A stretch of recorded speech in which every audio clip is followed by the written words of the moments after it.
Bueno, pues muy buenas noches.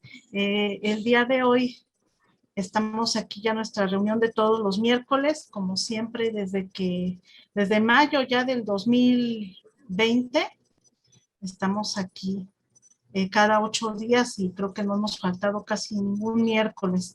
Así es de que les damos la más cordial bienvenida a nuestros compañeros en Facebook y a nuestros compañeros que se encuentran aquí en la sala de Zoom.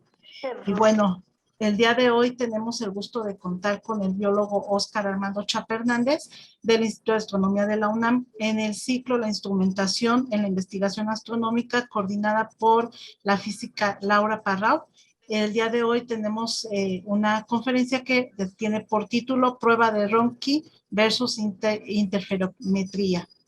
Y bueno, voy a decir una pequeña reseña del biólogo Óscar Chapa. El biólogo Óscar Chapa Hernández es egresado de la carrera de Biología de la FES Zaragoza, UNAM.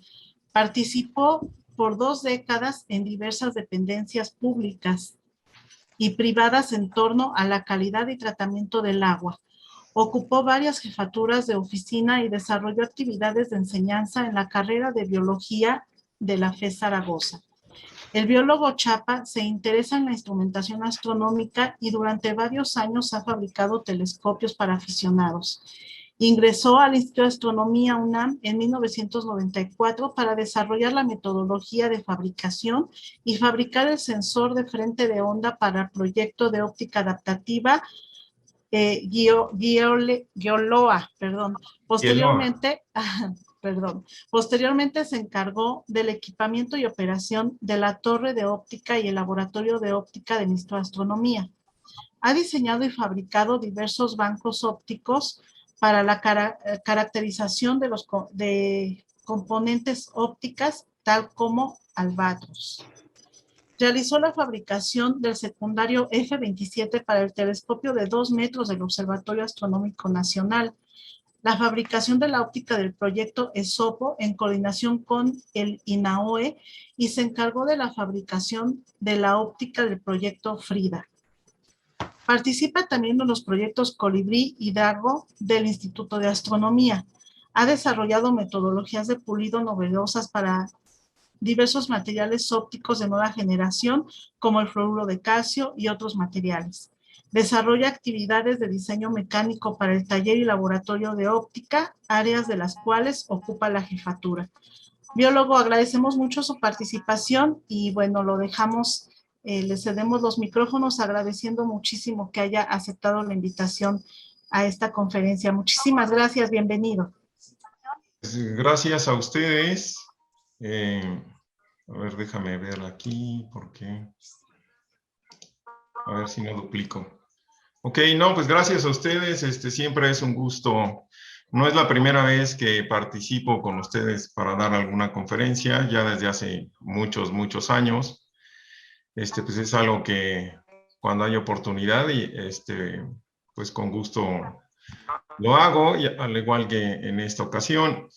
En esta ocasión, cuando me invitó Laura y que era sobre la instrumentación, dije, bueno, pues qué tema puedo escoger que le sea de interés pues a un grupo como la SAM, donde pues sé que desde hace muchos tiempos, o sea, desde que la SAM es la SAM, sé que pues la SAM tiene un grupo de gente que construye sus propios telescopios. Y la idea es dar justamente una plática, pues que sirva de algo, o sea, les aporte información para algo que ustedes desarrollan, como es justamente la construcción de telescopios. Estaba viendo que habemos un X número de participantes, y bueno, igual a través de Facebook hay más. Digo, la construcción de telescopios es algo que pues ha tenido sus modas. Hubo momentos en los que había mucha gente construyendo, luego baja, luego vuelve a subir, y esto pues va en función de, pues, de qué eventos astronómicos tenemos en puerta. Quien ha hecho un telescopio, ha estado cerca de la fabricación de un telescopio, pues el hablar de pruebas de Ronchi, el hablar de pruebas interferométricas de superficies ópticas, pues va a ser algo común ya para ellos. Quienes quieran iniciarse en la aventura de construir un telescopio, pues esta información pues también les va a servir.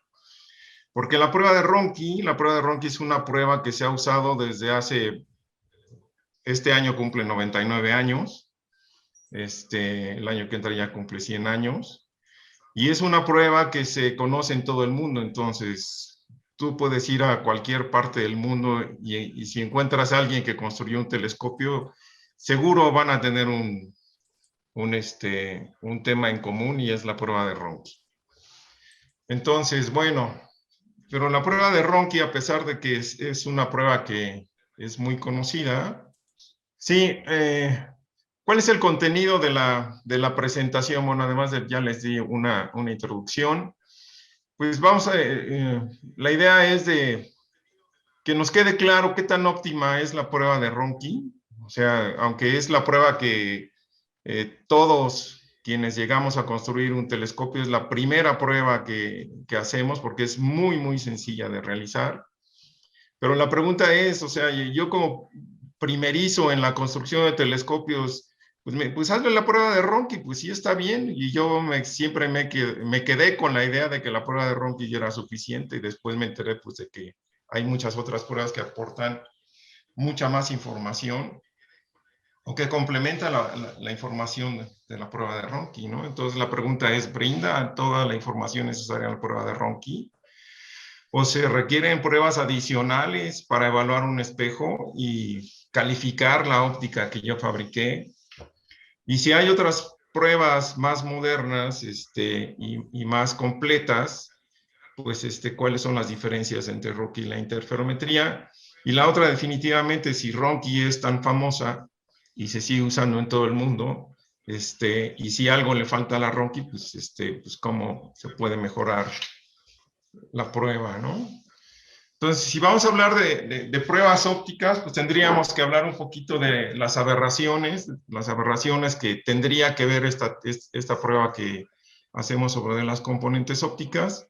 Y obviamente las aberraciones más comunes en cualquier sistema óptico, donde están obviamente todos los telescopios, pues es la aberración esférica, la coma, el astigmatismo. Esas son las más comunes. Hay más, que sería el campo curvo. El campo curvo viene de la curvatura de las superficies ópticas de las cuales está hecho el instrumento. La distorsión del campo también es inherente al campo curvo. Y en el caso de las ópticas refractivas, que son de lentes, pues también hay un cromatismo. Campo curvo y distorsión y cromatismo son aberraciones, aunque son muy importantes, pues no las quiero tocar en esta ocasión. Pero sí vamos a hablar un poquito de la aberración esférica, la coma y el astigmatismo. Estas tres aberraciones pueden venir desde el proceso de pulido, desde el mismo proceso de pulido en el cual yo estoy puliendo una superficie óptica para formar un plano de imagen.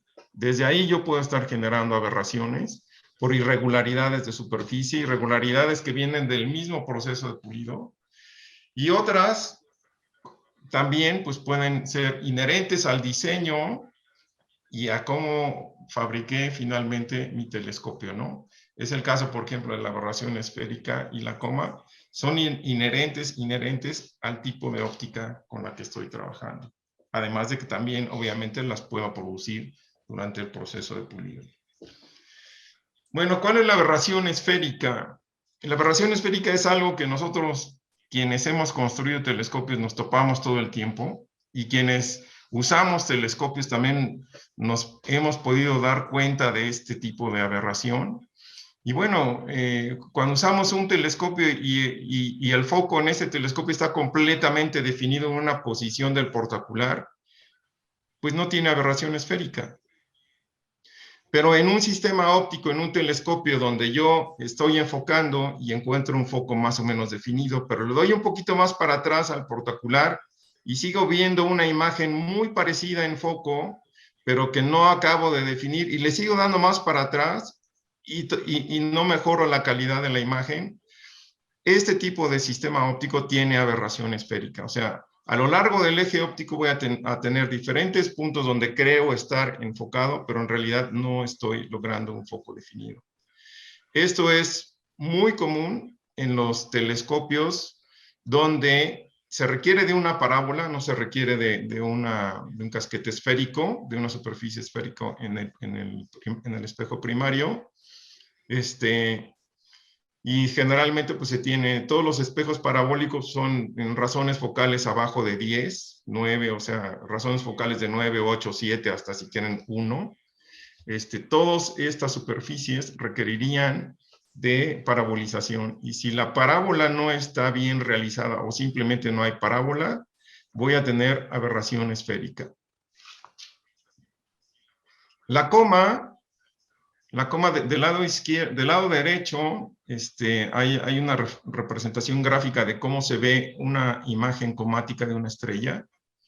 En la parte de arriba, no sé si vean mi cursor, esto sería en el centro del campo, y conforme yo me alejo del centro del campo, yo veo que las estrellas empiezan a estar ligeramente elongadas, y conforme me acerco al borde del espejo o al borde del campo de observación, las estrellas se hacen más comáticas. Esto es muy común en los telescopios parabólicos, o sea, donde estoy usando espejos parabólicos, como sería un Newton, por ejemplo, de F4, de F6, de F8, mientras la razón focal sea más corta, la coma va a ser más grande, y también va a ser más grande conforme me alejo del centro del campo. Entonces, este es un tipo de aberración que es inherente al tipo de telescopio que estoy usando. Y claro, espejos mal corregidos, pues la empeoran. El astigmatismo es esta aberración donde pues yo quiero enfocar y resulta de que pues no enfoco las estrellas de manera puntual. Hay una rayita ahí, logro un enfoque con una raya, y si me voy más atrás de esa posición, la raya se gira 90 grados. Es decir, hay una diferencia de posición de foco tangencial y sagital. Entonces, este tipo de aberraciones es generalmente por deformación de la superficie. La superficie la puedo deformar desde el proceso de pulido, o también la puedo deformar de manera mecánica. O sea, si yo sujeto mi espejo primario en una celda de mala calidad y presiono de más el vidrio, puedo producir una flexión en el vidrio, y esa flexión me puede producir ya sea coma, o me puede producir incluso astigmatismo. Astigmatismo hay de diferentes grados, al igual que la aberración esférica y la coma. Puede ser de primer orden, de segundo orden, de cuarto orden, dependiendo de la complejidad de la aberración. Si aquí les pongo unas papas fritas del lado izquierdo, pues me gustaría invitarles unas botanitas para hacer más amable la presentación, pero la verdad es que el astigmatismo tiene la forma, o sea, la superficie óptica que genera el astigmatismo, pues tiene una forma de papa frita. O sea, la superficie óptica está tan deformada que puede tener la forma de una papa frita. Por eso les puse ahí unas papitas fritas, ¿no? Bueno, ¿de qué tamaño son las aberraciones para que pues me empiecen a deformar la imagen?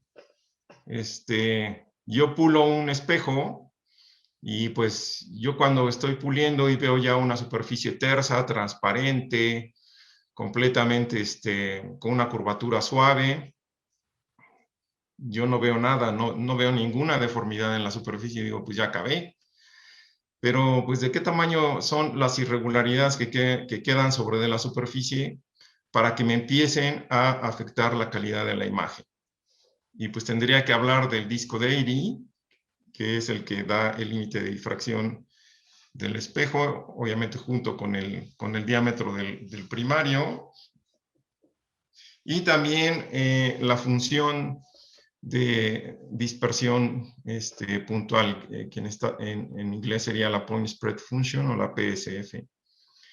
Bueno, el disco de Airy es algo que es muy común hablar de él cuando queremos hablar del límite de resolución del límite de resolución de los telescopios, pues su fórmula está ahí, y obviamente el disco central, que sería el disco de aire, y todo esto que está aquí en la imagen de la izquierda sería el patrón de Airy, ¿no? O sea, toda la serie de anillos sería el patrón y el disco de Airy es el punto central.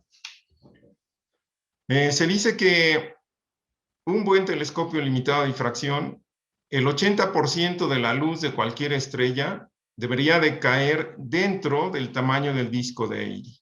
El disco de Airy va a tener diferentes tamaños dependiendo del tamaño del espejo primario del telescopio. Si nuestro telescopio es de cada vez más grande, el disco de Airy se va a hacer más chiquito.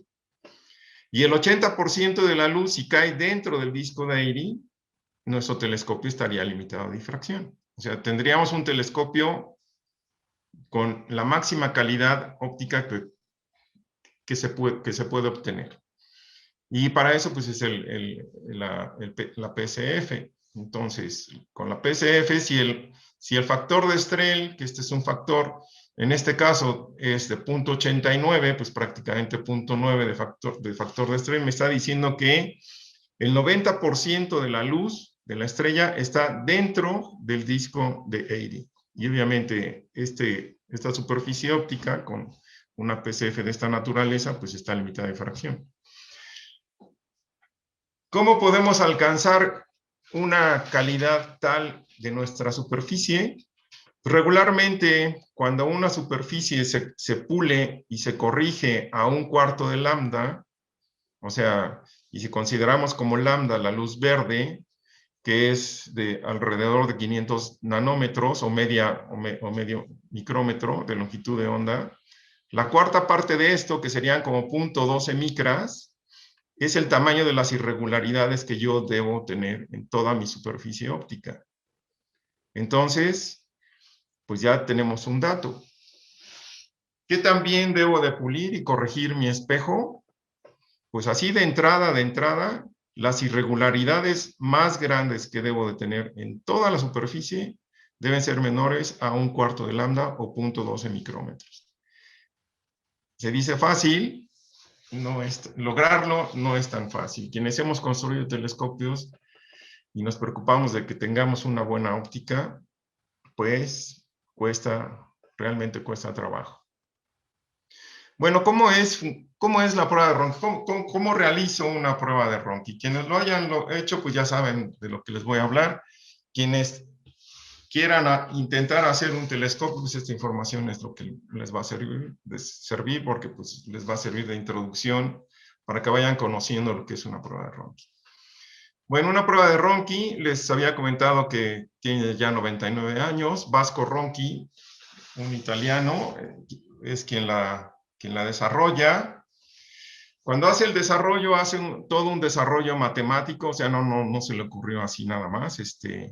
Nosotros cuando hacemos prueba de Ronchi, generalmente no hacemos ni siquiera el análisis matemático, el fundamento matemático de la prueba, nos vamos directamente a la aplicación, que es una aplicación y una interpretación meramente cualitativa. No sacamos cuentas, ni hacemos un análisis matemático, no hacemos nada, sino simplemente Ronchi es tan fácil de interpretarse y manejarse que con una interpretación meramente subjetiva, pues sabemos cuál es la pendiente de nuestra superficie y nos damos idea de qué tan regular es la superficie y más o menos por dónde anda la cosa, ¿no? Si hay aberraciones o no, sobre todo astigmatismo.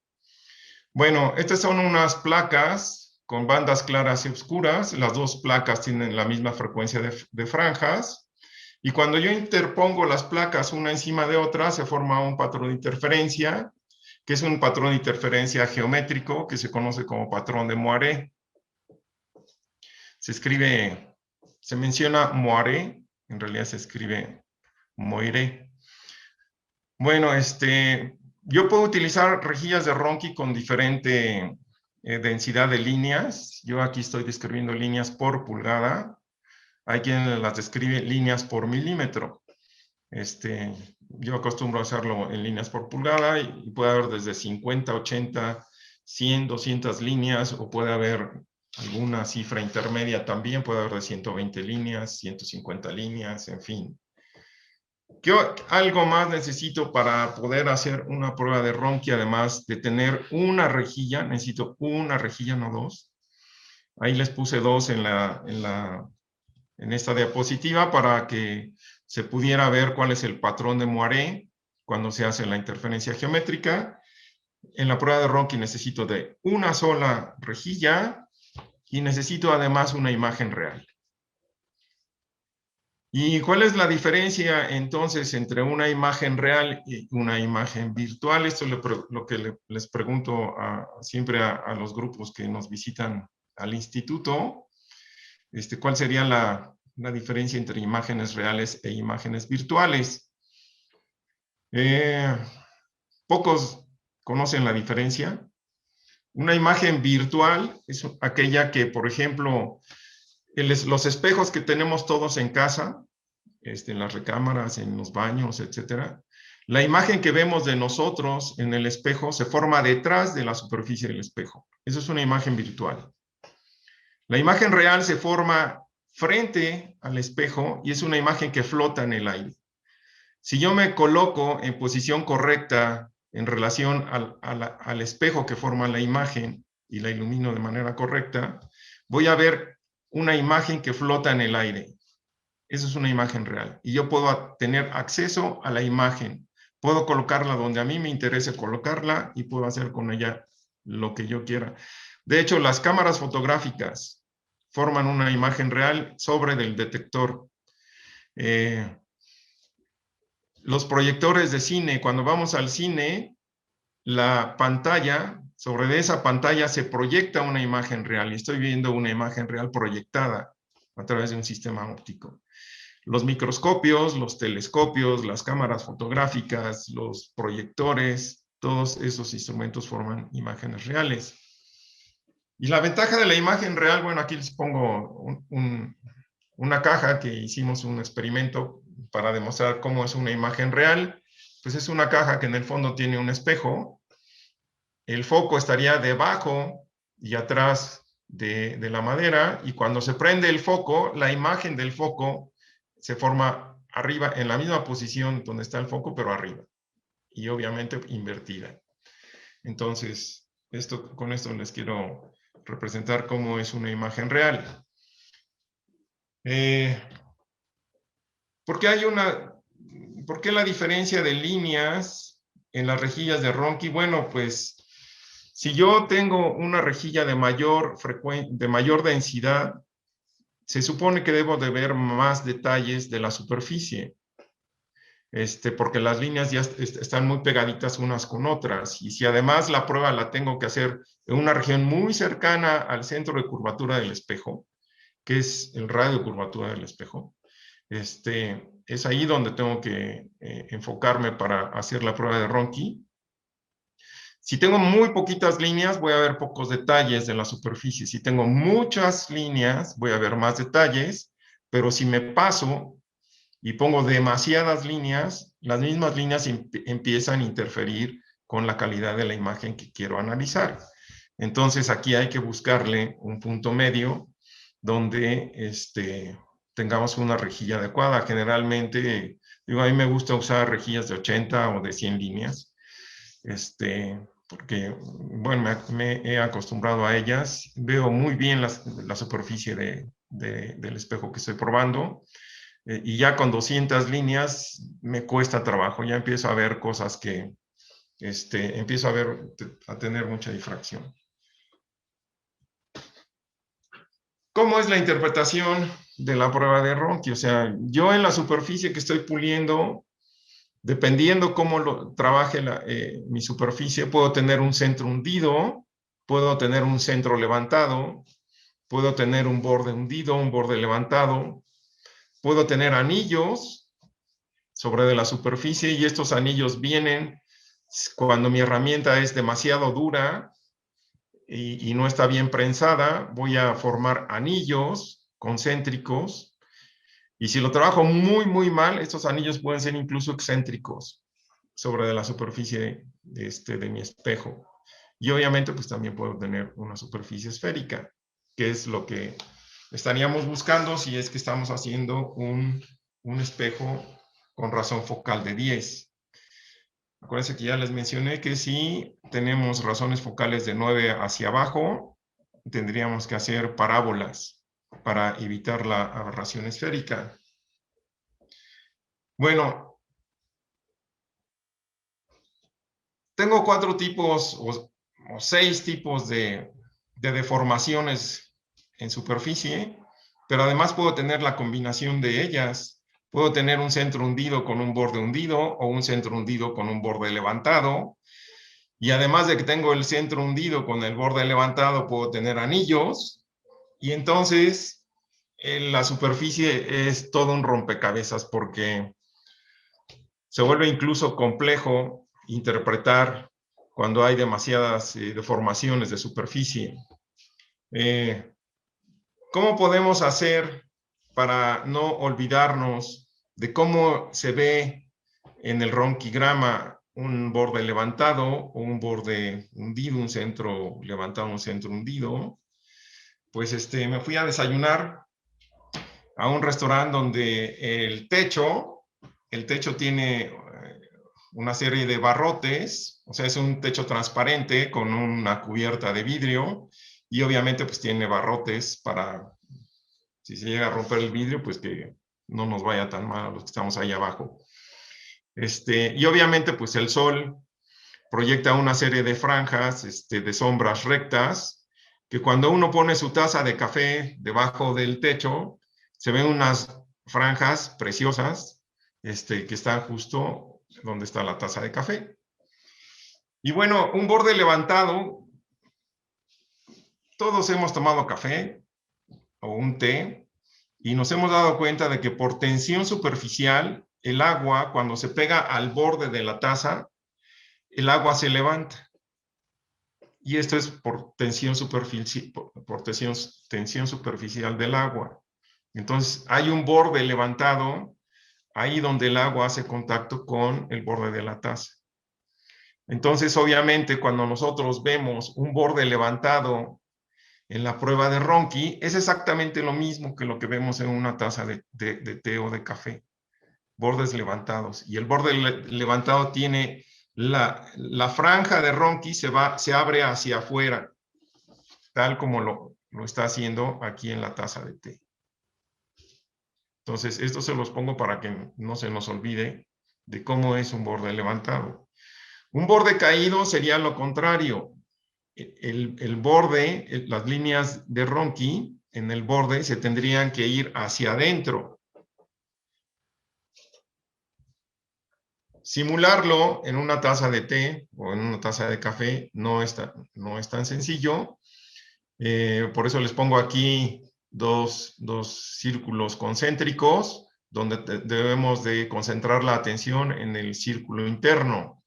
Y esto tiene un videíto. Déjenme ver si lo puedo poner.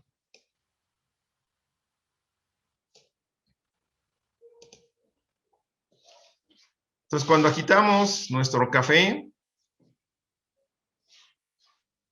se forma una parábola.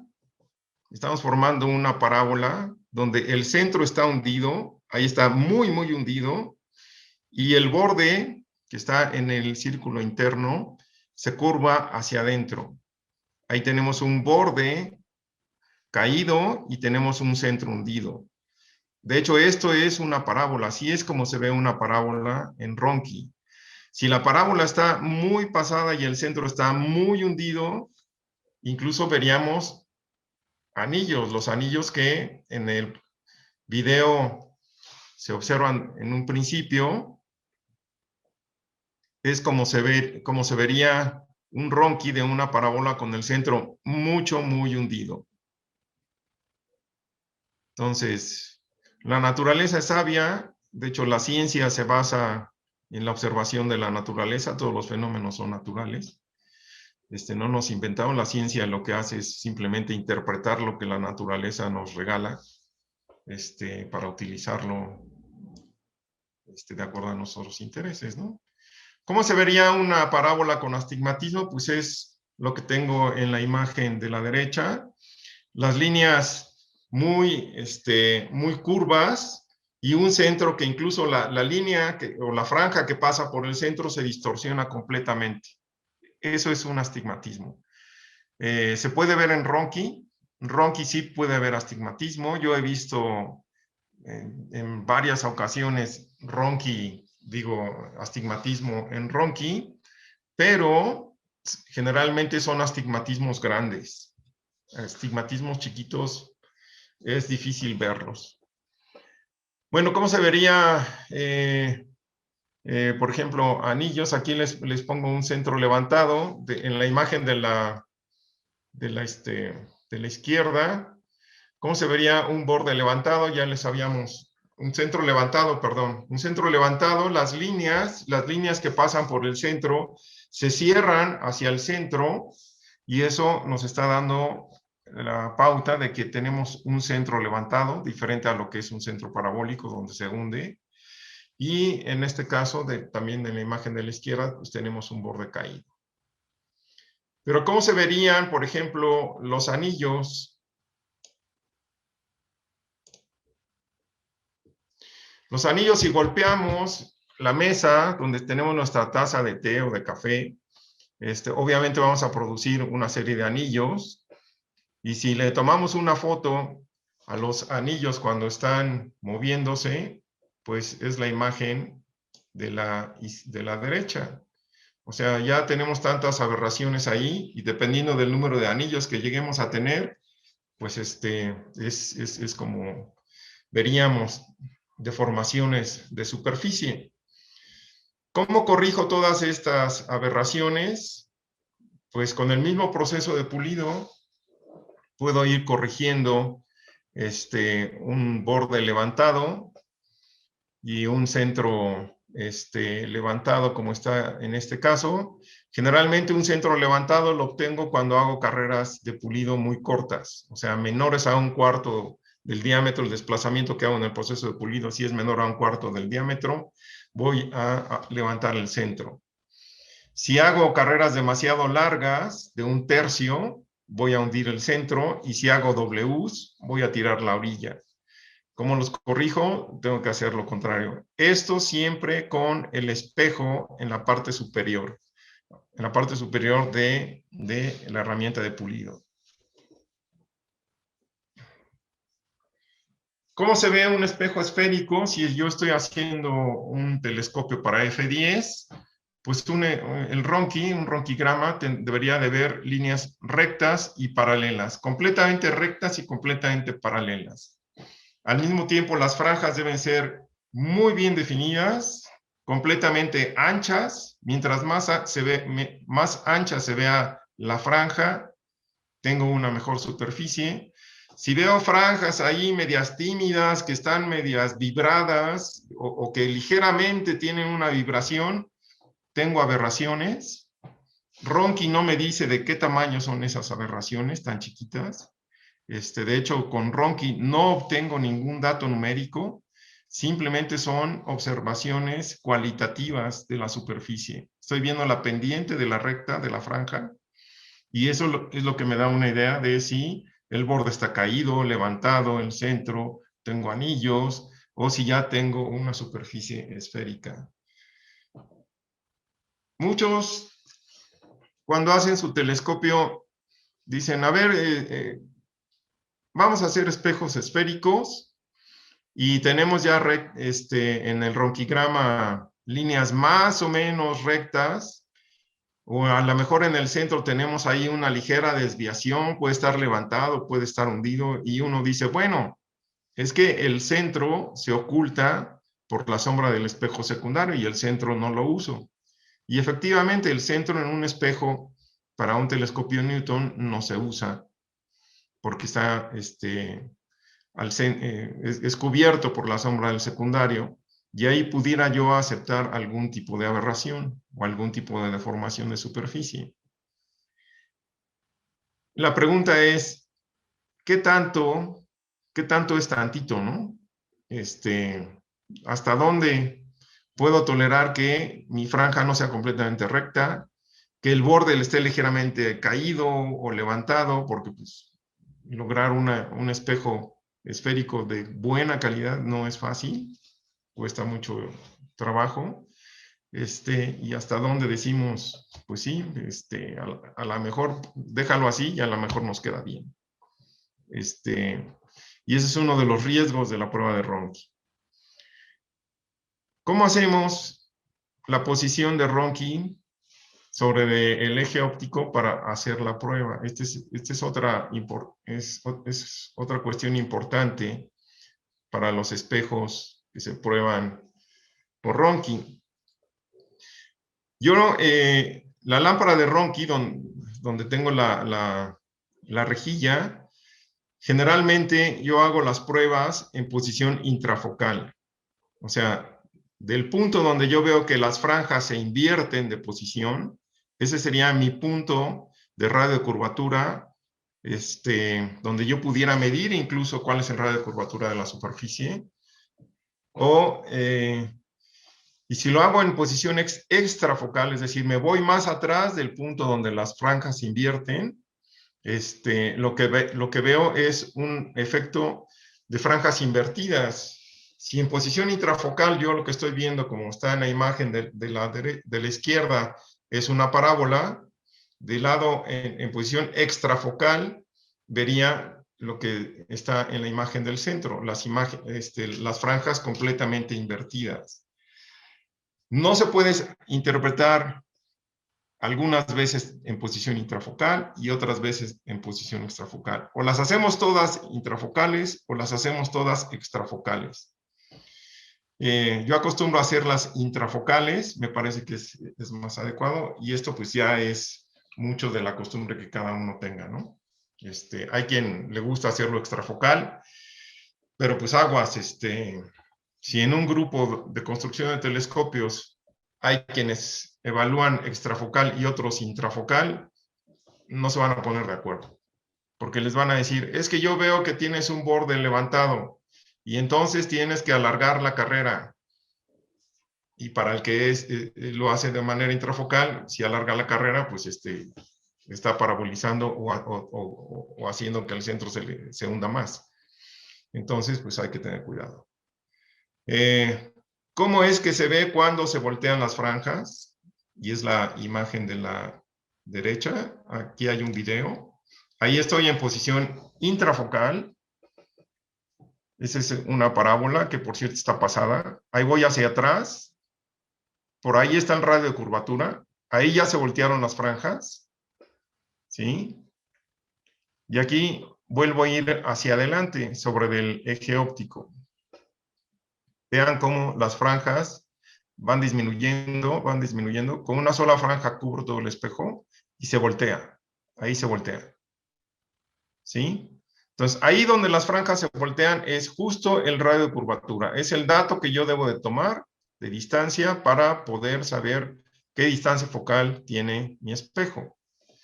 Igual, si yo quiero hacer otro tipo de prueba como sería Foucault, ahorita vamos a hablar de Foucault, Foucault se hace justo en el radio de curvatura y en posición intrafocal del radio de curvatura para poder ver cuál es el foco de las diferentes secciones del espejo a diferentes posiciones de radio. Bien, vamos a ver la diferencia entre Ronchi e interferometría. Este es un espejo de 50 centímetros de diámetro, es medio metro. Ya está luminizado, es un espejo que tenemos en el instituto y en realidad es una esfera de Hindel. Las esferas de Hindel se usan para poder hacer espejos hiperbólicos para sistemas Cassegrain clásicos. Este espejo se ha usado para hacer, por ejemplo, el F27, que se hizo para San Pedro Mártir, el secundario F27, y también se utilizó para hacer el secundario del 84 centímetros, que también está en San Pedro. Obviamente, el 84 centímetros se hizo hace muchos años, este espejo se hizo también hace muchos años, No teníamos interferómetros en el instituto. Cuando se hizo, pues solamente pues, se hizo por Ronchi, se hizo Foucault. Desconozco si se hizo algún tipo de interferometría, porque uno puede construir sus propios interferómetros. La verdad, ese dato no lo tengo, se los debo. Pero bueno, en la actualidad tenemos ya muy buena infraestructura en el instituto para poder hacer pruebas interferométricas de muy, muy alta precisión. Y pues obviamente esta esfera la pasamos por interferometría. El radio de curvatura es de 1 metro, la distancia focal es de medio metro, por lo tanto la razón focal es F1, y es un vidrio muy delgado. Es un vidrio de 50 milímetros de diámetro, y si tiene 500 milímetros de diámetro, pues el radio del espesor, del diámetro espesor, pues es de 1/10. Acuérdense que para que las superficies sean estables y no se deformen fácilmente, pues la relación espesor-diámetro debe ser de 1/6. Este es muy delgado y puede flexionarse. Y esto se los menciono porque es muy común que cuando estamos haciendo nuestros propios telescopios, pues queremos hacer nuestro telescopio bien grande, que tenga mucho diámetro, pero en México no conseguimos de manera comercial vidrios donde el espesor sea mayor a 19 milímetros. Con un vidrio de 19 milímetros, pues podemos hacer máximo un espejo de 14 centímetros. Y yo he visto a mucha gente que hace espejos de 20 o de 19 centímetros con vidrios de 19 milímetros. Y son vidrios que fácilmente se pueden deformar. Es más, el propio peso del espejo lo deforma. Y si no me la creen, ahorita lo van a ver. Bueno, ¿cuál es la evaluación, por ejemplo, de este espejo de Ronchi? Aquí en la imagen, aprovechando de que es un espejo aluminizado, se ve muy bien cómo está la lámpara de Ronchi, por donde sale la luz, y la imagen real se coloca en esta otra parte de la ventana de la rejilla de Ronchi, para poder ver el patrón de moiré y poder ver las deformaciones de superficie. Si nuestra rejilla de Ronchi tiene líneas rectas y paralelas, pero la imagen real que se forma de la rejilla viene de la superficie del espejo que estoy probando, si el espejo tiene deformaciones, las líneas que vienen de esa superficie vienen deformadas. Y cuando se hace el patrón de moiré, yo veo líneas deformadas, tan deformadas como deformada está la superficie. Y es la forma en la que yo puedo ver si ya tengo un espejo esférico o tiene aberraciones de centro, de orilla, en fin. Este es el ronquigrama de este espejo enorme, y como ven, son líneas completamente rectas y paralelas, son bien definidas, y pues cualquiera que conoce la prueba de Ronchi, pues me diría, pues ya está, tu espejo ya está esférico, porque se ve muy homogénea tu superficie, están rectas y paralelas, no tenemos información numérica de las irregularidades, no tenemos otra información sobre aberraciones, es meramente una evaluación subjetiva según la forma de la franja. Y ahora vamos a ver esta superficie que muchos dirían, pues está completamente esférica, la pasamos por interferometría, y lo que vemos en la imagen de la derecha es la imagen del interferograma, es por la sobreposición de un frente de onda que yo conozco que está corregido 1/10 de lambda, que viene de mi esfera de referencia que está en el interferómetro, que se compara con el frente de onda que viene de la superficie que yo estoy probando. Porque la luz incide en el espejo y regresa y se sobrepone con el frente de onda de referencia, y obviamente si hay diferencia entre una y otra, va a haber franjas distorsionadas como se ven en la imagen de la derecha. El interferómetro que estamos usando es un interferómetro óptico tipo Fizeau, que tiene, bueno, es de la marca Saigo. Esta es parte de la información que se obtiene de los interferogramas. Lo primero que nos presenta es un mapa de fase, en donde se puede ver en tercera dimensión pues cuáles son las irregularidades, cómo es la superficie que estoy yo probando. Y la información numérica que me entrega, así de primera, es la irregularidad pico-valle. O sea, ¿cuál es la diferencia entre las crestas, la cresta más alta de toda la superficie y el valle más profundo? Y en este caso es de 0.8 lambdas. Acuérdense que ya les mencioné que si yo quiero un espejo de buena calidad, de muy buena calidad, mínimo debe estar corregido a 1/4 de lambda. Entonces, esta superficie de este espejo, que se ve muy buena en Ronchi, pues interferométricamente ya me está diciendo que no. Porque no estoy a 0.25 lambdas, ni siquiera cercano, estoy en 0.8 lambdas. No es del todo un mal espejo, pudiera estar mucho peor, pero mucho, mucho peor. Pero bueno, para los años en los que fue hecho y con la forma en la que fue probada, la verdad hicieron un excelente trabajo. ¿Qué otras aberraciones tiene, además de pico-valle? O sea, aquí ya vemos las aberraciones de coma, la aberración esférica y la aberración de astigmatismo. Por ejemplo, de coma tiene 0.42, de esférica tiene 0.32, no está nada mal, 0.32 está bien. Y astigmatismo está muy bien, tiene una aberración de astigmatismo de 0.037 lambdas. Pero esta es la primera prueba que se hace cuando se están probando espejos que son muy delgados, como es este caso. Tenemos que girar el espejo.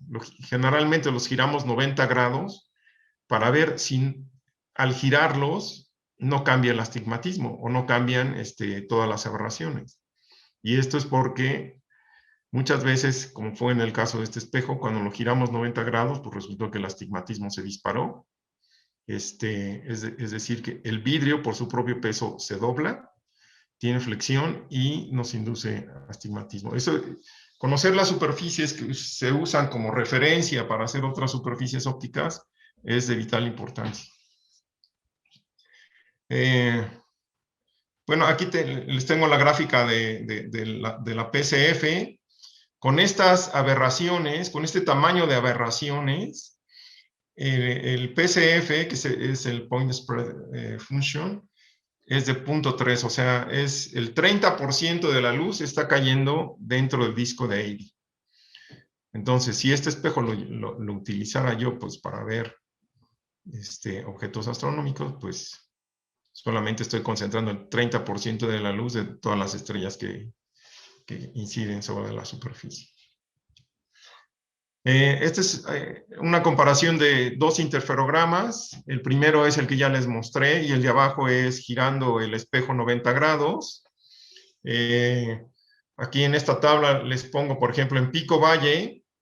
En el primer interferograma teníamos 0.8 lambdas de desviación y en el segundo interferograma 1.27. Y el astigmatismo, vean lo que pasa con el astigmatismo. Teníamos 0.37 y en el segundo interferograma del mismo espejo, simplemente con girarlo 90 grados, el astigmatismo se sube a 0.7 lambdas. Entonces, pues aguas. Hacer espejos grandes utilizando vidrios delgados se ve fácil, se ve viable, pero pues no es tan viable. Estoy grabando. ¿Alguien por ahí habló? No sé si tengan alguna pregunta. ¿O seguimos? Sí, Gabriólogo, fue que dejaron abierto su micrófono. Ok. Bueno, ¿cómo hago el control de la parabolización? Si yo quiero hacer una esfera, pues la cosa está fácil. Voy a pulir y corrijo la superficie hasta tener líneas rectas y paralelas. Finalmente no voy a saber si tengo aberraciones. No las conozco. O sea, Ronchi no me las va a decir. Más que ver si mi superficie es homogénea. Pero si yo quiero hacer una parábola, un telescopio F8, si me interesa hacer la fotografía, pues me interesa radios focales cortos, me interesa un F5, un F4.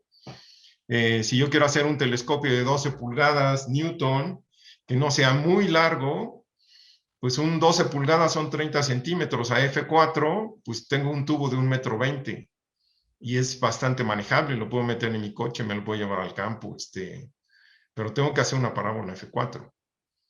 ¿Cómo controlo una parábola? Una parábola puede ser esto, o sea, franjas así, o puede ser así. ¿Cuál es la parábola que le corresponde a la distancia focal con la que quiero trabajar? No todas las parábolas son buenas. Hay una sola parábola que le va a caer bien, que va a casar con la distancia focal con la cual yo estoy trabajando o pretendo trabajar. Entonces, si se dan cuenta en las tres imágenes presentan franjas de barrilito, pero el grado de barrilito pues es diferente para cada una de ellas. Alguna puede ser F7, F5, F4. Ronchi así de entrada no me dice el grado de parabolización que le debo dar a un espejo. Entonces, ¿cómo puedo hacer y controlar un espejo parabólico? Una prueba sencilla que me da, que es de hecho muy confiable para hacer parábolas y probarlas con Ronchi, es la prueba nula de Ronchi. ¿Y qué necesito para hacer una prueba nula de Ronchi? Pues necesito un espejo plano. Obviamente, el espejo que estoy probando, que estoy yo fabricando, necesito un espejo plano, ópticamente plano, obviamente. Y necesito, pues obviamente, mi lámpara de Ronchi. La luz va y viene 2 veces. Este espejo, por ejemplo, debería de tener 2 metros de radio de curvatura y yo debería estar haciendo la prueba a 2 metros de distancia si es que hago el Ronchi sencillo. Si hago la prueba de Ronchi, esta distancia se recorta a la mitad porque la luz va y viene 2 veces sobre de este espejo.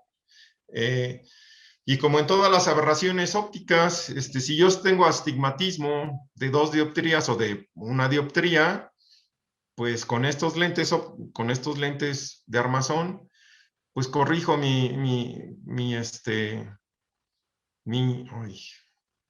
¿qué dije? Sí, mi astigmatismo o mi miopía con aberraciones que producen estos lentes, pero de signo contrario. Entonces, si yo estoy haciendo una parábola y quiero probar una parábola, y quiero probar la parábola con una prueba nula, cuando alcance la parábola correcta, la parábola se cancela por la misma prueba. Entonces, lo que debo de ver en el Ronchi son rectas y paralelas, líneas rectas y paralelas, en vez de líneas de barrilito. Si me paso, si parabolizo de más, voy a ver una parábola. Si me faltó, voy a ver líneas que se abren hacia afuera. Entonces, ¿qué es lo que necesito en el espejo plano? Es bien importante que mi lámpara de Ronchi tenga ajustes finos, yo tenga tornillitos de cuerda más o menos fina en los ejes X y Y para poder hacer mediciones. Y ahorita vamos a ver, no solamente para hacer desplazamientos de mis franjas con mucho detalle para yo ver cómo a lo largo de toda la superficie, si la línea corre pareja o hay alguna parte donde la línea se distorsiona, tengo una distorsión de superficie. Y eso lo logro con ajustes finos, tanto en el eje axial como en el transversal. Aquí es el mismo espejo, son ronquigramas del mismo espejo. El primero se hizo con el Ronchi sencillo, normal, a 2 metros de radio de curvatura, y en la imagen de la derecha es una prueba nula, donde en este caso yo estoy viendo que en el borde las líneas están doblando hacia adentro, es decir, tengo orillas caídas en mi ronquigrama. Esto ya me está diciendo que este espejo, en esta imagen de la izquierda, está demasiado parabolizado. Tengo una sobrecorrección de superficie. Me pasé de parabolización y necesito regresarme. Necesito reducir esa parábola hasta que yo vea líneas rectas y paralelas en mi prueba nula de Ronchi.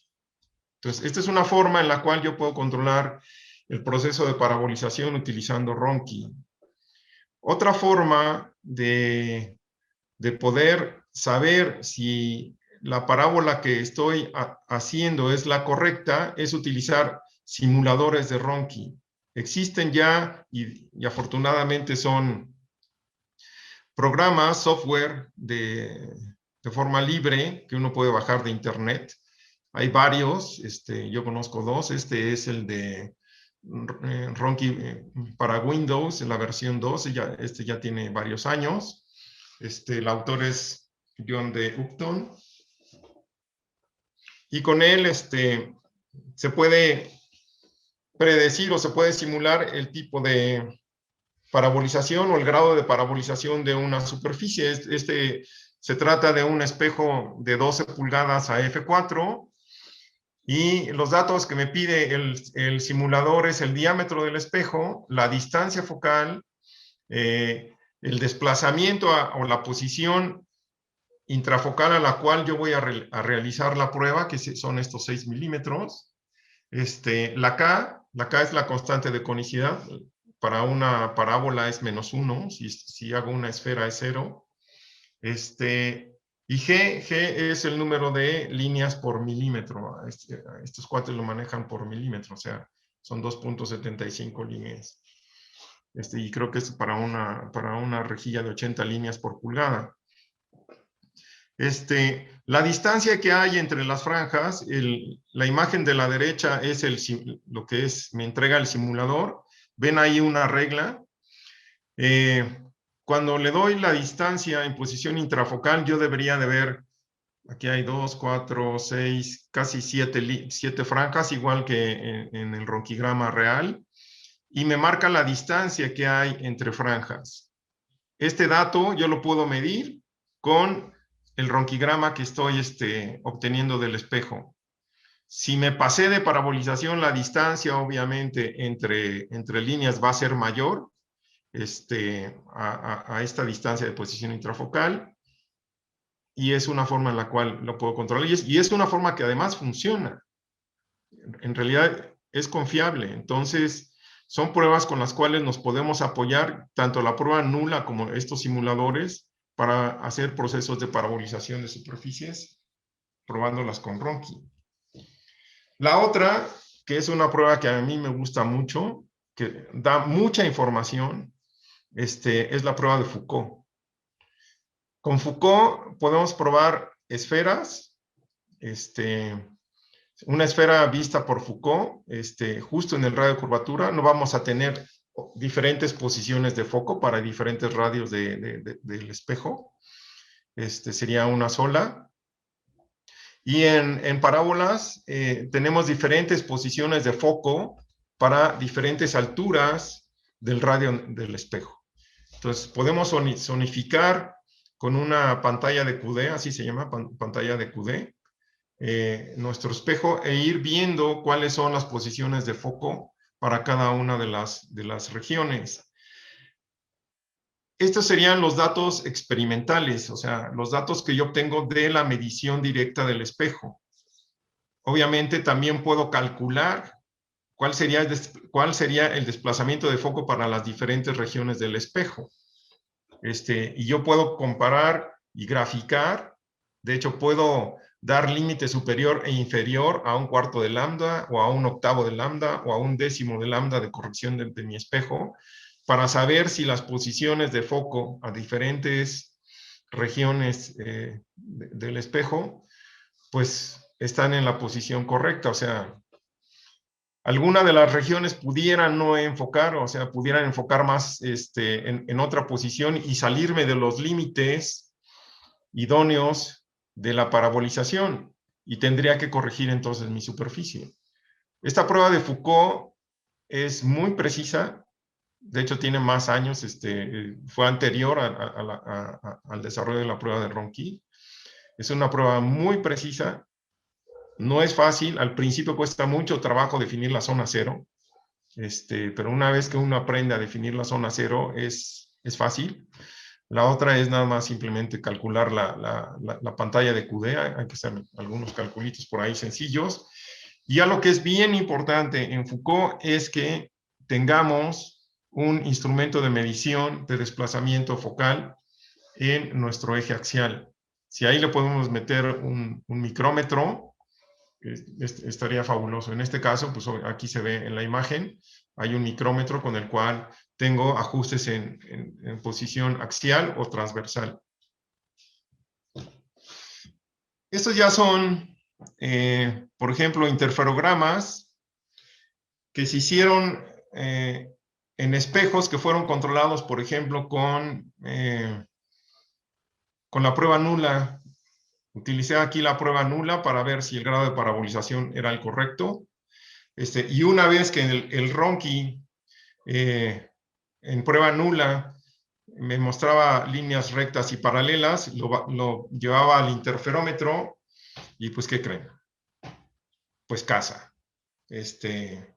La prueba nula realmente funciona y se ha comparado contra lo que arrojan datos interferométricos y demuestra que es una prueba que es completamente viable, que se puede hacer, y con eso puedes controlar muy bien el grado de parabolización de espejos. Este es un espejo de 8 pulgadas f5. En la imagen de la izquierda es una imagen cuando el espejo estaba esférico. Yo hacía la prueba con Ronchi y decía, bueno, ya tengo una esfera, de aquí ya puedo partir a hacer la parábola. Y por curiosidad dije, voy a ver qué tan esférico está, y pues estaba astigmático. Entonces, otra vez, Ronchi, hay que tener cuidado. A nosotros nos cuesta mucho trabajo porque utilizamos, nos cuesta mucho trabajo controlar el astigmatismo en nuestros espejos, porque las máquinas que usamos son máquinas que generan astigmatismo. Y ahí fue un error de diseño de las máquinas. Son una maravilla, son caballos de batalla, ayudan muchísimo en el proceso de pulido, pero debemos tener siempre mucho cuidado con el astigmatismo. Si las sacamos así, ya está, porque ya acabamos. Muy frecuentemente nos damos cuenta de que son superficies astigmáticas que incluso tenemos que corregir a mano. Cuando se hace todo a mano, como es en el caso de los grupos de aficionados a la astronomía que hacen sus telescopios, si el trabajo es concéntrico, si tienen el cuidado de pulir de manera concéntrica, no van a tener astigmatismo. Entonces, esa es una gran ventaja de hacer las cosas a mano. Bueno, después de hacer la prueba de parabolizar y hacer las pruebas por prueba nula y obtener líneas rectas y paralelas, lo llevo otra vez al interferómetro y tengo esta forma, que es la imagen de la derecha, que es la forma típica de una parábola. Y obviamente aquí el pico valle es 0.6, y debe ser 0.6 porque estoy induciendo una corrección para controlar justamente la aberración de esfericidad. El astigmatismo lo controlé bastante bien y me quedó finalmente un astigmatismo de 0.21. Y un factor de Estrel, pues prácticamente de 0.9, con el cual, pues este espejo es mío. Hace fotografías increíbles. Este es un telescopio bastante rápido. Es muy nítido y hace fotografías muy buenas. Se puede hacer interferometría también por contacto, no solamente a través de un interferómetro de tipo Fizeau. Se puede usar un interferómetro de Newton. Esto generalmente los grupos de aficionados, todos hacemos las pruebas de planicidad de nuestros espejos secundarios con un interferómetro Newton. Necesitamos una referencia que sea plana, calibrada. Generalmente pues es un espejo plano, 1/8, 1/10 de lambda. Y lo que se hace, como en todos los interferogramas, no solamente aquí, sino también en el Fizeau, es ver la desviación de la franja. La desviación de la franja es la que, a través de métodos numéricos, calculan las diferentes aberraciones. Aquí, por ejemplo, estamos haciendo, en la imagen de la izquierda es una imagen de un interferómetro tipo Newton. Así de sencillo es. Simplemente es una luz monocromática. Y del lado derecho, pues tenemos ya por contacto entre lo que es mi superficie de referencia y la superficie que yo estoy puliendo, las pongo en contacto, la luz rebota entre ambas superficies y crea el patrón de interferencia óptica.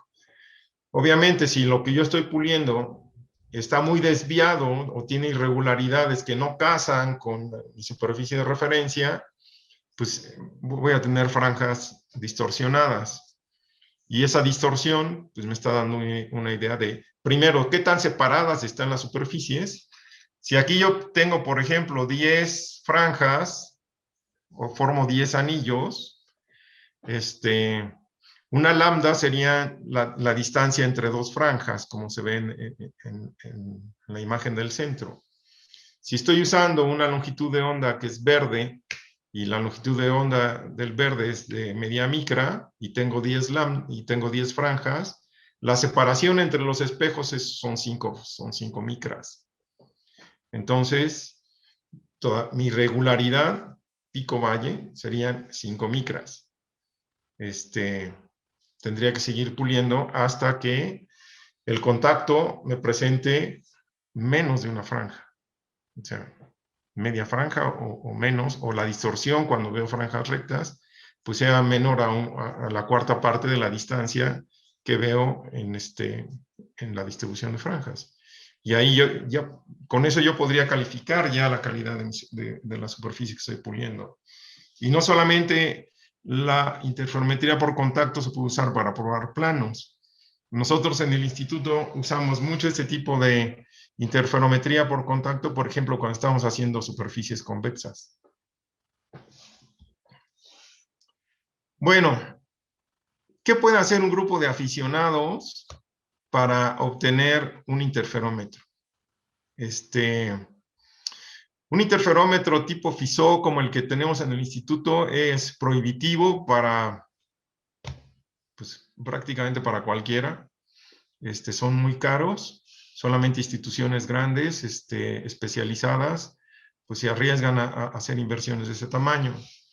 Pero existen otras opciones, o sea, la interferometría existe desde hace mucho, se puede hacer con un láser, una superficie de referencia, cubos de visores, monitores, cámaras, cosas que podemos conseguir en el mercado, incluso hasta de segunda mano, y podemos armar interferómetros. Es el caso, por ejemplo, de este señor Cerabolo, que creó una empresa que se llama Cerabolo Optical Systems. Cerabolo es el apellido de la persona. Publicó en Sky and Telescope en los años 90, no sé si alguno por ahí se acuerde, de cómo hacer un interferómetro, incluso a nivel de aficionado. Él en su artículo ahí en el Sky and Telescope así lo manejaba, o sea, interferómetros para aficionados. Él te vendía sobre todo la esfera de referencia, te vendía la lente de gradiente, llegamos a comprar a Cerabolo Optical Systems este interferograma, yo lo armé, conseguimos y compramos lo que había en el artículo, armamos un interferómetro que nos sirvió durante mucho tiempo y podíamos probar muchas cosas con él.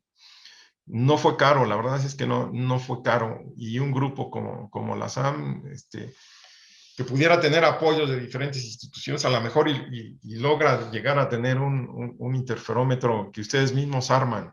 Y esta es una opción. Hay otras opciones de cómo armar un interferómetro para hacer lo que ustedes hacen. Y otra cosa es que hay software libre en Internet para análisis de franjas. Obviamente son softwares sencillos, no tienen lo básico para poder hacer un análisis de superficie, pero es muchísimo más confiable que cualquier otro tipo de prueba. Y es viable, ¿no? Entonces, esto se los pongo aquí como ejemplo de que se puede hacer. Incluso hay aficionados muy serios en construcción de telescopios. Yo me podría considerar dentro de ese grupo.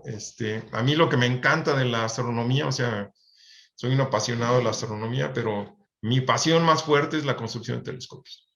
Más que observar y más que la astrofotografía, ni miren que soy de hueso colorado, es la construcción de telescopios. Bueno, conclusiones. Pues yo creo que ya pueden cada uno de ustedes llegar a las conclusiones. Obviamente Ronchi pues es una prueba sencilla, muy fácil de aplicar, muy fácil de interpretar y es muy buena para espejos esféricos. Es muy fácil. Hay que tener cuidado.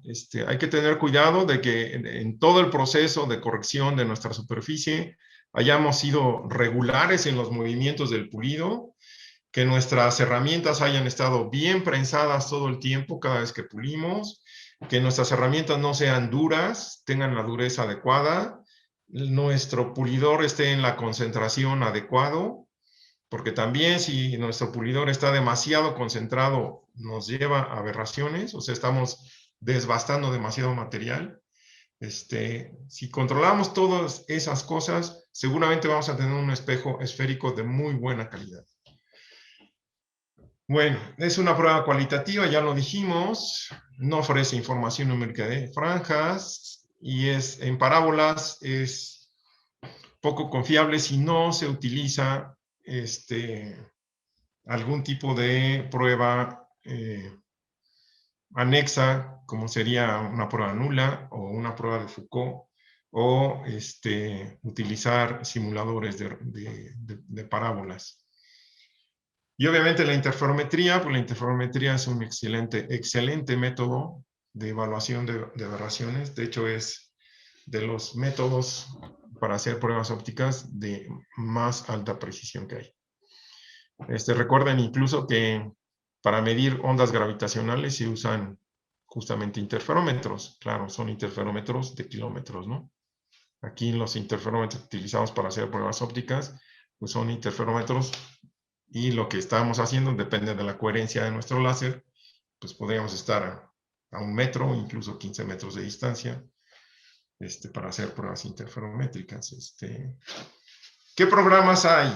¿Qué programas hay para apoyarnos para hacer este tipo de trabajos? Por ejemplo, existe el Aberrator. Aquí sí tomen nota. El Aberrator es un programa de simulación de aberraciones y se basa en prueba de estrella. Si nosotros queremos hacer una evaluación de nuestro telescopio, ya sea que lo fabricamos o lo compramos y queremos saber realmente qué tan buena es la óptica, en vez de que vayamos y busquemos a alguien que tenga un interferómetro y hacer pruebas interferométricas, lo podemos hacer con una prueba de estrella. Este programa justamente simula a través de prueba de estrella cómo se vería una estrella en posición intra y extrafocal, y dependiendo de cómo se vean la distribución de manchas en posición intra y extrafocal, se puede saber qué tipo de aberraciones tiene nuestro sistema óptico. Otro programa es el Ronchi for Windows, que es la versión 2, que es el que les presenté. Otra persona que es un súper aficionado en la construcción de telescopios es Mel Bartels.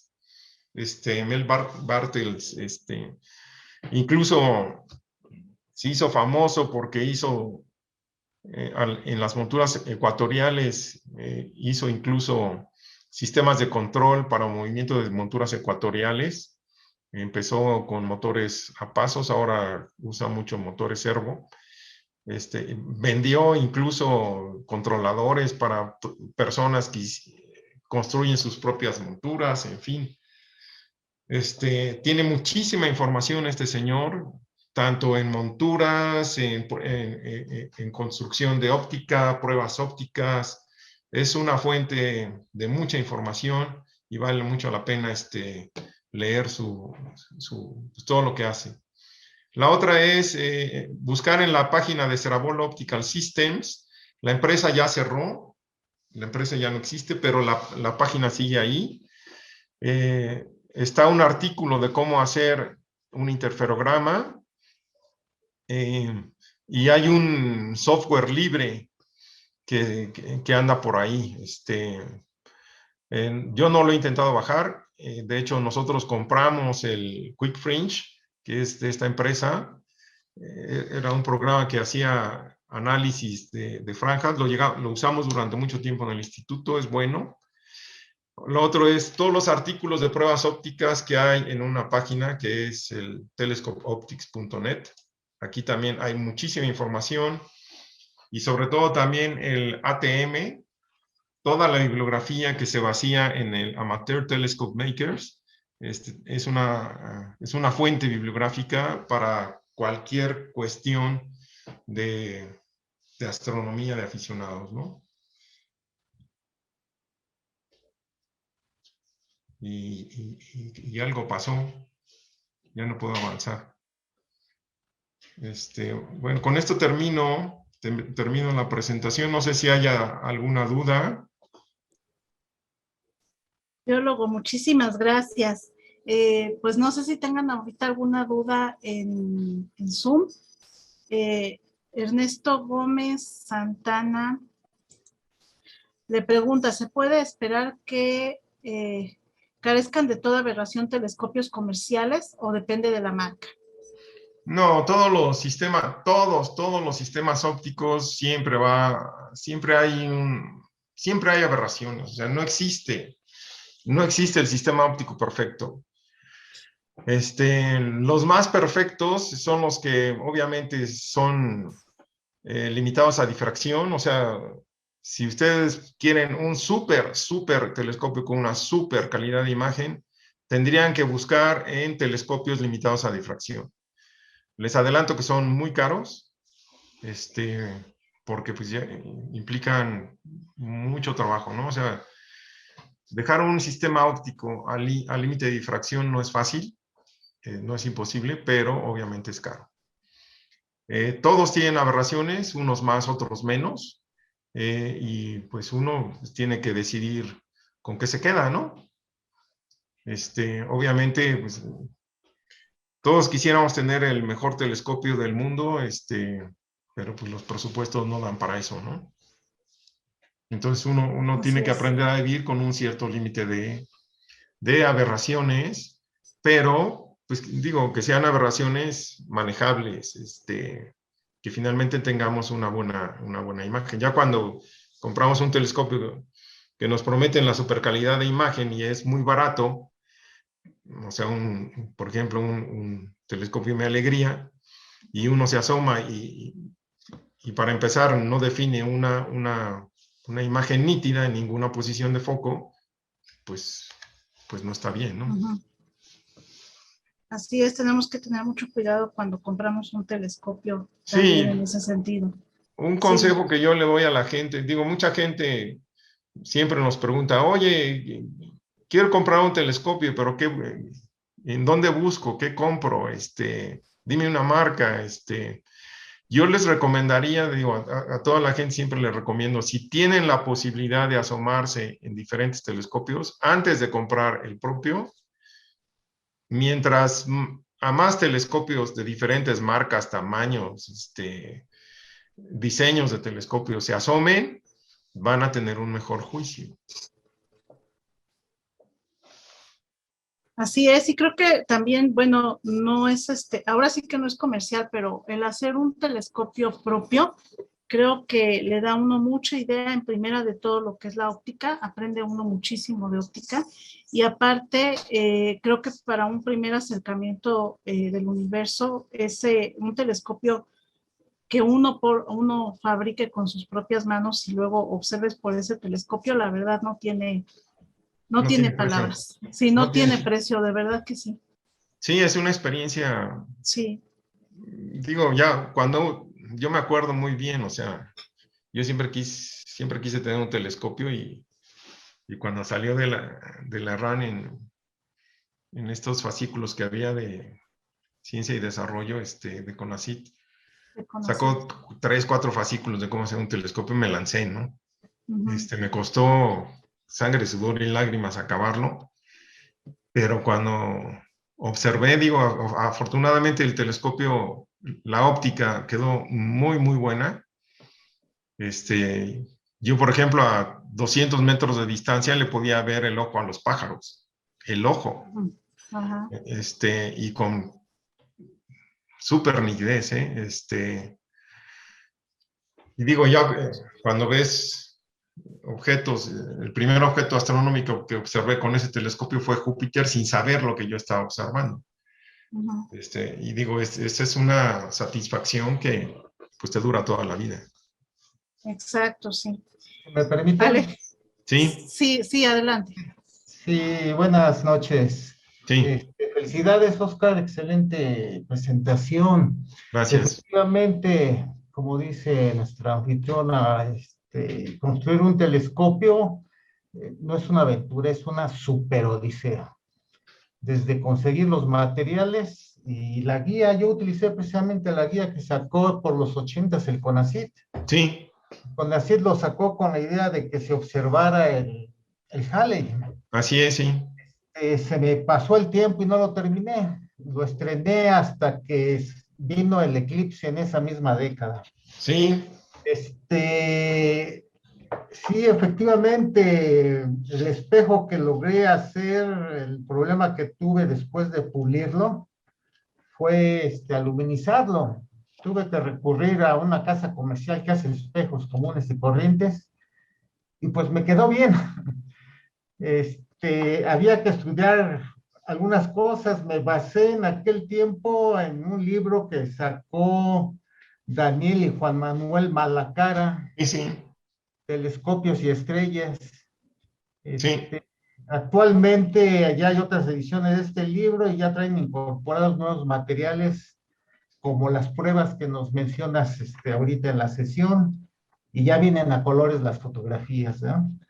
Entonces, sí, hacer un telescopio, aparte de meterse a las cuestiones prácticas, si no se tiene esa habilidad manual para poder hacer los pulidos, si no se tiene una habitación o un espacio de trabajo donde no se meta nadie o no le mueva nada, es un poco arduo, pero muy, muy satisfactorio. Te agradezco tu plática y felicidades. Pues gracias, gracias, Alfonso. Muchas gracias. Sí, sí es una odisea, pero bueno, creo que ahorita ya es un poquito más fácil. Acérquense a la SAM y bueno, hay muchos otros lugares en donde también igual pueden hacer su telescopio. Alejandro Flores, ¿existen integraciones en esas máquinas con cómputo para hacer evaluaciones y correcciones automáticas? Tanto como automáticas, no. Ya digo, existen máquinas ya de control numérico para hacer los procesos de pulido. Incluso existen brazos robóticos para hacer el proceso de pulido. Si yo quiero hacer una parábola a F2, le ingresan un programa y obviamente pues va a ir atacando las diferentes zonas del espejo en el tiempo suficiente para ir parabolizando la superficie. Tanto así como automáticas, donde tú pulas y en la misma máquina tome el interferograma y diga, aquí me falta un poquito y vaya y lo retoque, eso todavía, hasta donde yo sé, todavía no existe. Ese es el sueño de todos los que nos dedicamos a pulir instrumentos ópticos. Pero al mismo tiempo es la pesadilla, porque si esto llegara a suceder algún día, pues ya no tenemos trabajo. Le quitan la pasión al asunto. Es que la cuestión de pulir, de la emoción, ¿no? De llegar primero a la curvatura que se necesita y después pulir para llegar a la superficie que queremos, creo que eso es lo emocionante, ¿no? Sí, sí, sí. Berta, sí. Berta Ojeda del Facebook dice, doctor, ¿qué opina de los espejos de los interferómetros que detectaron las ondas gravitacionales? ¿Qué institución los construyó? Gracias. Bueno, no sé qué institución los haya construido. Hay un X número en el mundo de empresas que pueden hacer estos trabajos, y han venido apareciendo. Digo que antes eran, por ejemplo, los alemanes, en algún tiempo los franceses, luego los japoneses, los americanos, y a fechas recientes, bueno, los rusos obviamente también tienen empresas importantes. Últimamente en China, obviamente, y algo que sorprende mucho es India. En India hay empresas que te venden todo tipo de cosas para hacer pulido, incluso superficies ópticas pulidas de buena calidad. Y si te pueden hacer cosas de muy alta calidad, como lo que se requiere para este tipo de interferómetros, para ondas gravitacionales, pues son empresas de mucho renombre, ¿no? Te podría decir, por ejemplo, Corning, y algún par de ese calibre, ¿no?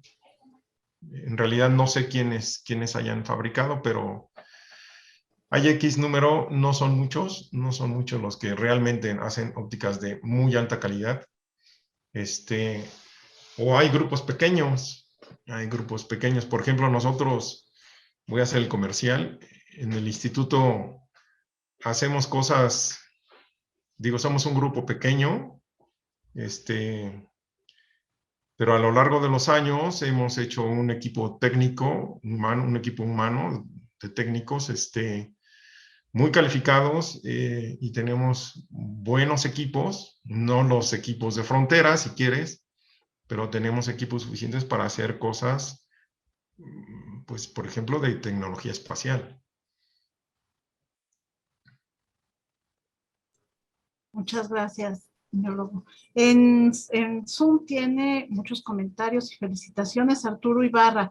Muchas gracias por la conferencia, muy ilustrativa. Me quedó un poco de dudas sobre la imagen virtual y la real. Bueno, la imagen virtual, como les dije, es una imagen que se forma detrás del componente óptico. El ejemplo más típico es el que les di. Un espejo, el espejo que tenemos todos en casa, este espejo plano que tenemos en los baños, la imagen de cada uno de nosotros se forma detrás del espejo. Yo, si quiero llegar y tocar mi imagen, antes de tocar mi imagen, toco el espejo. ¿Sí? Toco el vidrio del espejo, porque la imagen está atrás. Una imagen real, la imagen está enfrente, estaría enfrente del espejo. Por ejemplo, el espejo, los espejos que usamos en nuestros telescopios, quienes tengan un telescopio Newton, quítenle el ocular, apúntenlo hacia la luna, pongan un papel ahí donde va el ocular, un papel transparente, un papel albanene, un papel delgado, un papel cebolla, arroz, lo que sea, y van a ver la imagen de la luna. ¿Sí? Esa imagen de la luna es una imagen real. No se formó detrás del espejo, está flotando en el aire. Esa es una imagen real. Muy bonita explicación. Creo que ya le ha de haber quedado clara. Mariluz Gratero, ¿la temperatura deforma el espejo? Sí. Sí. De hecho,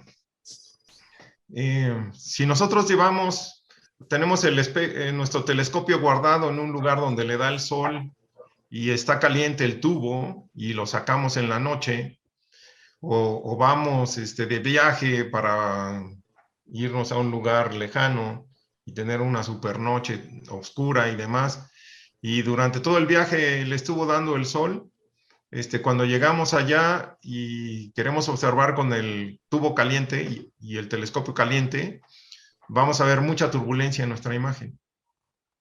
Y es porque esa turbulencia viene de dentro del tubo. Y incluso si el espejo está caliente, es muy probable que el espejo esté deformado. Tendríamos que esperar a que tanto el interior del tubo como la óptica del telescopio se termalicen, o sea, bajen su temperatura. De hecho, hay telescopios que tienen ventiladores pegados a los espejos para acelerar el tiempo de termalización y poder observar cuando ya el espejo esté termalizado.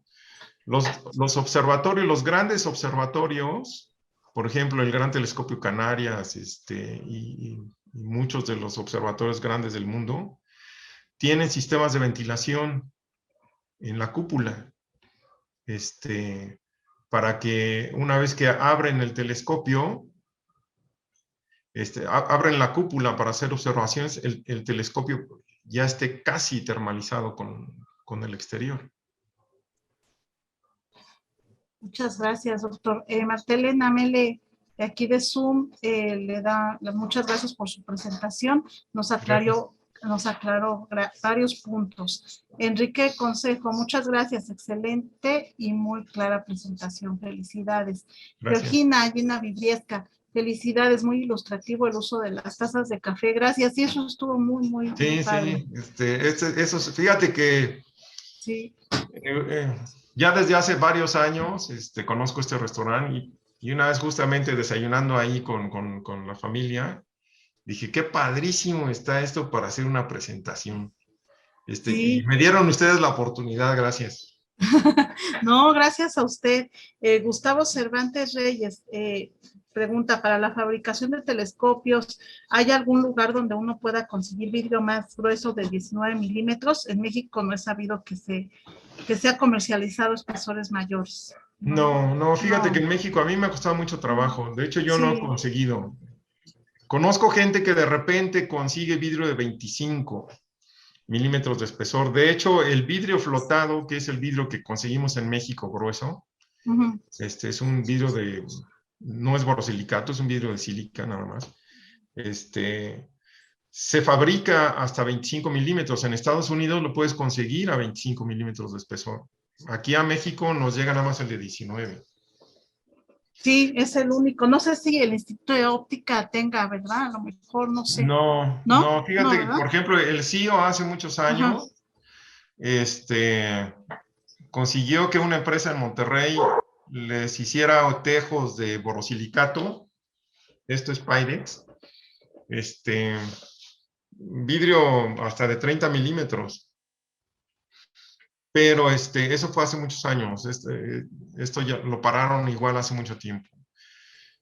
Si alguien quiere hacer un telescopio grande, grande, 8 pulgadas para arriba, sí le recomiendo que consiga el vidrio del espesor a 1/6. Y digo, ya es muy fácil comprar cosas en Estados Unidos. Y te las mandan y te llegan bien. Obviamente te va a salir un poquito más caro de lo que se paga en Estados Unidos.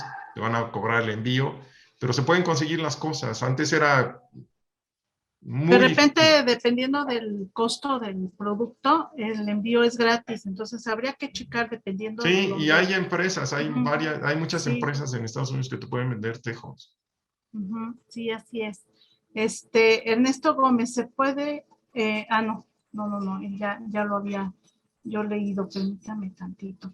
Diferencias entre vidrio y Arturo Ibarra. Pregunta, ¿diferencias entre vidrio y cristal respecto a los espejos de telescopios? Bueno, el vidrio como tal no tiene estructura cristalina, es un material completamente amorfo, no hay cristales, o sea, es un material que se enfrió demasiado rápido. Entonces, obviamente el vidrio está hecho de silicatos, y los silicatos, pues es cuarzo, y el cuarzo es un cristal. Pero entonces, ¿por qué en el vidrio no cristaliza? Pues porque se enfrió demasiado rápido. Por eso, cuando un vidrio se rompe, pues se rompe como le da la gana, ¿no? O como puede. No hay una estructura cristalina. El cristal sí tiene estructura cristalina. Cristales en astronomía, o sea, espejos se hacen de vidrio. Todos se hacen de vidrio. Hay diferentes tipos de vidrio. Puede ser vidrio Pyrex, que tiene, resiste bien los cambios de temperatura, tiene una X constante de expansión térmica.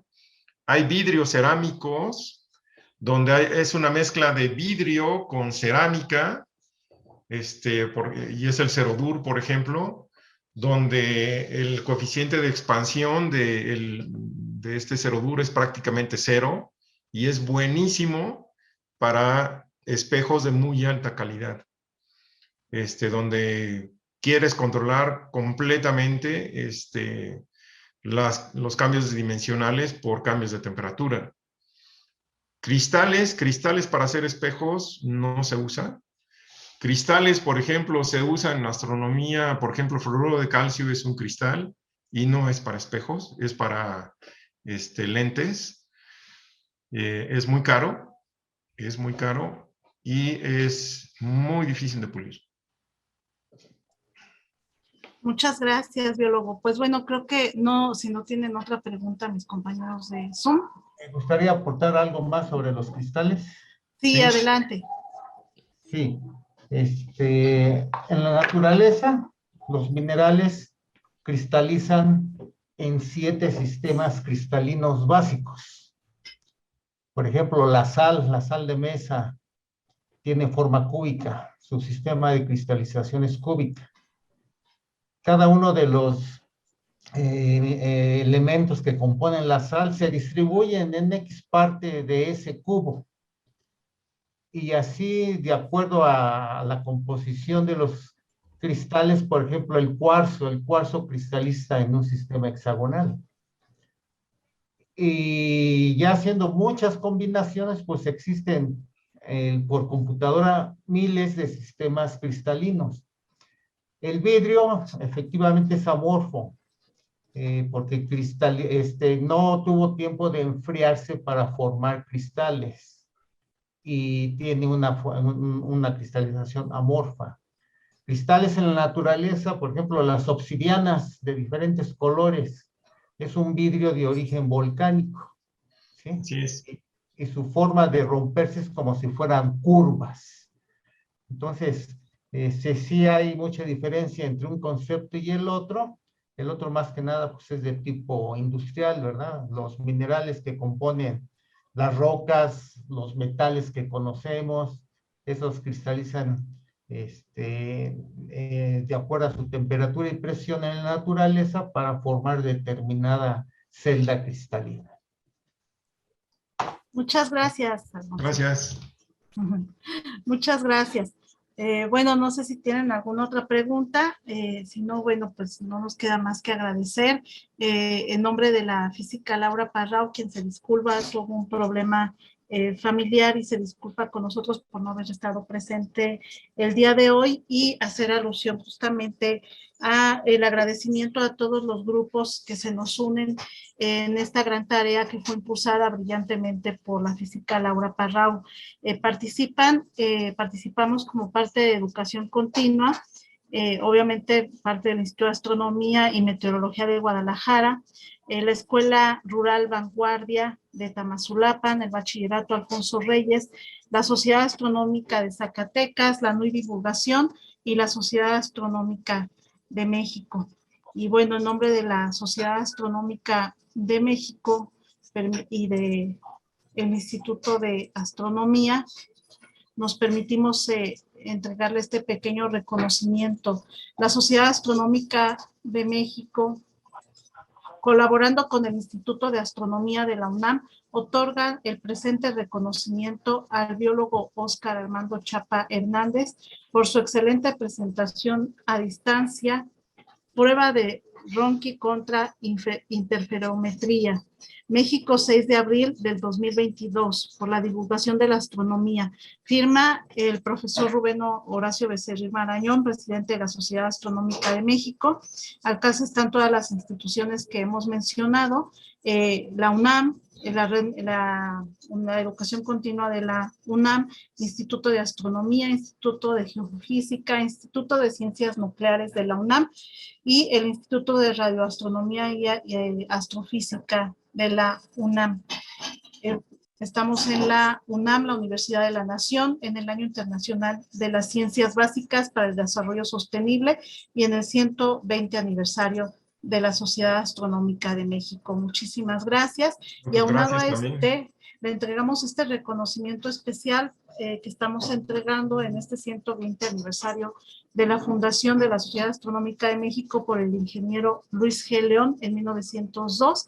Igualmente, al biólogo Óscar Chapa Hernández por su excelente conferencia en el ciclo La instrumentación en la investigación astronómica, prueba de Ronchi versus interferometría, 6 de abril del 2022, firmado igualmente por Rubén Horacio Becerril Marañón, presidente del Consejo Directivo. Biólogo, le agradecemos muchísimo que haya aceptado estar aquí con nosotros y nos dio una excelente conferencia en la que hemos disuelto muchas dudas, sin duda alguna. Un aplauso, por favor. Gracias.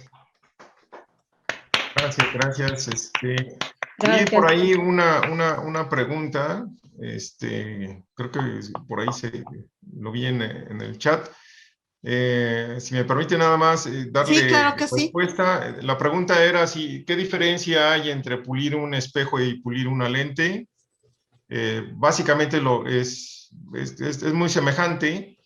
La diferencia más importante, bueno, hay dos diferencias importantes. Uno es el tipo de material. En las lentes ya son vidrios ópticos, hay diferentes tipos de vidrios con diferentes índices de refracción y dispersión que se eligen obviamente para el control del cromatismo. Y el problema con las lentes es que son dos superficies. Cuando uno hace una superficie cóncava, como en el caso de un telescopio Newton, pues es una sola superficie y tienes una esfera. Y una esfera, cualquier punto de la superficie que pase también por el centro de curvatura, pues es eje óptico. Y eso está fácil. O sea, es fácil alinear. Cuando tienes una lente, como tienes dos superficies ópticas, cuando haces la primera, igual, cualquier punto de esa superficie que pase también por el centro de curvatura es eje óptico. El problema viene cuando haces la segunda superficie. Si la segunda superficie tiene curvatura, ¿dónde está el eje óptico? Ya no pasa por cualquier parte. La superficie, el eje óptico de esa lente, hay que encontrarlo. Sobre todo si lo vas a alinear, y si lo vas a alinear con otra componente para formar un doblete. Si no los alineas de la manera correcta, tienes aberraciones. Y esas las tienes que controlar también. Entonces, esa es una de las grandes diferencias, ¿no? Cuando pules lentes. Muchas gracias, biólogo. Bueno, y también queremos aprovechar y recordarles que, bueno, la siguiente semana tenemos un periodo vacacional y nos vemos aquí el 20 de abril del 2022 con otra excelente conferencia de astronomía en el ciclo Mirando al Cielo, el doctor Dani Pierre-Pech-Roginet, acreción y explosiones nucleares en estrellas de neutrones binarias. Aquí los esperamos, ya saben que la Sociedad Astronómica es su casa. Muchísimas gracias. Les damos gracias, que tengan muy bonita noche. Nos despedimos de nuestros compañeros en Facebook Live y en Zoom también igualmente. Que tengan muy bonita noche. Igualmente. Gracias, hasta luego. Muchas gracias, biólogo. Cuídense. Muchas gracias por su invitación, por haber aceptado. Gracias. Gracias. Y mire, también estuvimos como un poquito relacionados porque yo estoy trabajando, bueno, sigo trabajando en la parte de control de calidad de agua. Qué bueno. Sí, me llamó la atención eso. De ese asunto, ese asunto es también muy interesante. ¿Verdad que sí? Sí, es muy interesante. De repente me dicen, ay, ¿eso qué? No, muy padre, la verdad. No, pues, ¿cómo qué? Pues, en eso he estado 30 años de mi vida. ¿No conocería el ingeniero Eloy Ross? Presidente de la Sociedad Mexicana de Ingeniería Sanitaria y Ambiental. No lo conocí. Ah, ok. Gracias. Bueno, biólogo, pues que pasen muy bonita noche. Hasta luego. Hasta luego. Arturo, hasta luego. Fer, todos. Gina, buenas noches. Buenas noches, que descansen. Bye. Buenas noches, hasta luego. Igualmente. Hasta luego.